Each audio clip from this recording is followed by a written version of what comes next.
نبی کریم علیہ السلام نے فرمایا، بخاری مسلم ہے، فرمایا 7 ہلاک کرنے والی چیزوں سے بچنا، اگر ان میں تم چلے گئے تو ہلاک ہو جاؤ گے۔ 7 چیزیں ہیں جو تمہیں ہلاک کر دیں۔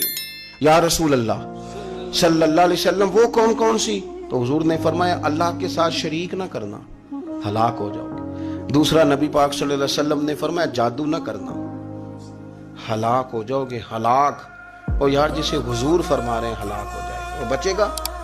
نبی پاک صلی اللہ علیہ وسلم نے تیسرے نمبر پر فرمایا جس شخص کے قتل کرنے کو اللہ نے حرام قرار دیا ہے اسے قتل نہ کرنا، ہلاک ہو جاؤ گے۔ چوتھے نمبر پر رسول پاک علیہ السلام نے فرمایا سود نہ کبھی بھی کھانا، ہلاک ہو جاؤ گے، ہلاک۔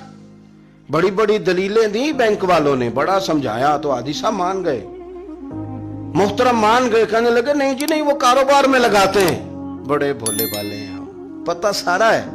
اور دیکھو سب کاموں کے باوجود مستقل بینکوں میں پیسے اس اکاؤنٹ میں رکھے ہوئے ہیں جہاں سے مستقل سود آتا ہے۔ حضور نے فرمایا نہ کرنا یہ کام۔ تو کہتا ہے میں سود پہ پیسے لے کے کاروبار چمکاؤں گا، تیرے نبی پاک نے تو فرمایا تو ہلاک ہو جائے گا۔ تو کہتا ہے میں میل لگاؤں گا، حضور نے تو فرمایا ہلاکت ہے۔ تو کہتا ہے میں بڑا کچھ کر جاؤں گا تو ہلاکت ہے۔ اچھی طرح سمجھ لیں، اصل مال بھی ضائع ہو جاتا ہے اس بندے کا جو سود کا مال ملا لیتا ہے، اصل برکت بھی اڑ جاتی۔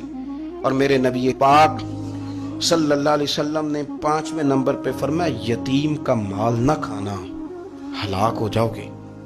اور پھر 6 نمبر پر نبی پاک علیہ السلام نے فرمایا کفر سے جہاد ہو رہا ہو تو کبھی پیٹ پھیر کے بھاگنا نہ، ہلاک ہو جاؤ گے۔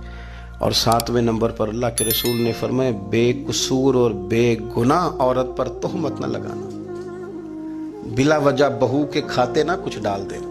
یہ 7 وہ چیزیں ہیں جو ہلاک کر دیں۔